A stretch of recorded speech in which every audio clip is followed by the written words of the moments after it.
Transradio Press Service was founded by Herbert Moore in 1934. Its mission was to supply news to radio stations by teleprinter and shortwave. The service folded in 1951. The beginnings. After leaving CBS in 1934, Herbert Moore, a former United Press reporter, had an idea: why not set up a service to provide copy for radio news broadcasts?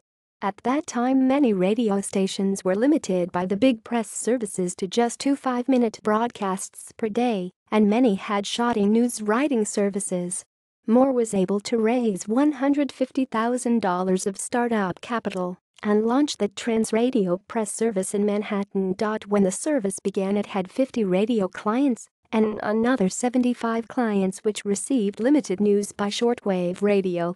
Some of Transradio's early clients included KNX in Hollywood, KSTP in St. Paul, the Michigan Network, the Yankee Network in New England, WLS in Chicago, and KWK in St. Louis.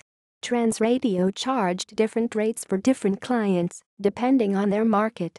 A station in Casper, Wyoming, paid only $15 per week, while the Yankee Network paid $1,000 per week. In October 1934, Moore managed to work out a deal with Warren Manhattan for $1,500 a week. The deal launched Transradio into the largest radio market in the country. Transradio's heyday. Transradio took off. Within 5 years, the company had 400 radio and newspaper clients and 600 stringers and reporters worldwide.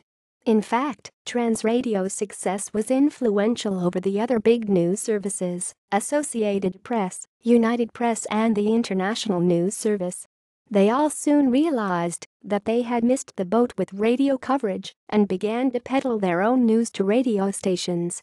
This put the squeeze on the upstart Transradio. By 1940, Transradio was sending news out to hundreds of stations in the US and Canada, distributing foreign news from France's Agence Havos, Britain's Central News Agency, Germany's Transocean News Service, part of DNB, Deutsche Nachrichtenbüro, British Official Wireless, and its own private sources, including the pioneering foreign correspondent Betty Wason, who started the Czechoslovakian Bureau in 1938.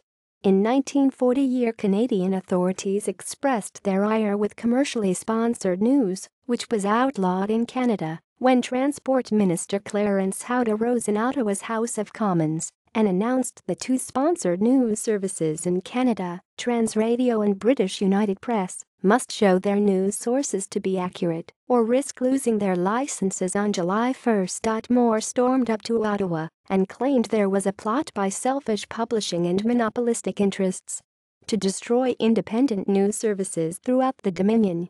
As the licenses were set to expire, the Canadian Broadcasting Corporation, whose owned unsponsored news came from Canadian Press, reversed the decision and agreed to let Transradio transmit indefinitely. Herbert Moore left Transradio in 1942 for the publishing business, and his brother, Robert Moore, took over as president. The end of an era. Transradio folded in 1951 with only 50 clients and 25 staff left. References. External links. Time Magazine article, December 3, 1951.